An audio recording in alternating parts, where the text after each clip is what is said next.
Hello friends, சிம்பிளான kurma recipe பார்க்கலாம் வாங்க. 100 கிராம் சுண்டலை 2 மணி நேரம் ஊற வச்சுக்கலாங்க. அடுத்து உருளைக்கிழங்கையும் சுண்டலையும் வேக வச்சுக்கலாங்க.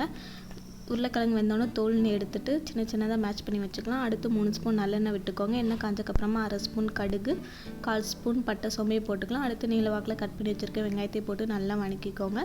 அடுத்து கொஞ்சமாக கருவேப்பிலையும் போட்டு வணக்கிக்கோங்க. கீரி வச்சுருக்க பச்சை மிளகாய் ஒரு 5, சின்ன சின்னதாக கட் பண்ணி வச்சுருக்க தக்காளி 2ஐயும் போட்டு நல்லா வணக்கிக்கோங்க. 1/2 ஸ்பூன் மஞ்சள்தூள், 1 ஸ்பூன் மல்லித்தூள், 1/2 ஸ்பூன் மிளகாய்த்தூள்,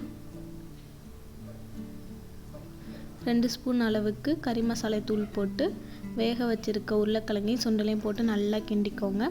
தேவையான அளவு உப்பும் போட்டு கொஞ்சமாக தண்ணி விட்டுக்கோங்க. நல்லா கொதிச்சதுக்கப்புறமா மசாலா போட்டுக்கலாங்க. பட்டை, கிராம்பு, ஏலக்காய், பிரியாணி இலையெல்லாம் வறுத்து பொடி பண்ணி போட்டுக்கோங்க. அடுத்து மேலால் கொத்தமல்லி தலையும் போட்டுட்டிங்கன்னா அவ்வளோதாங்க, சிம்பிளான குருமா ரெசிபி ரெடி.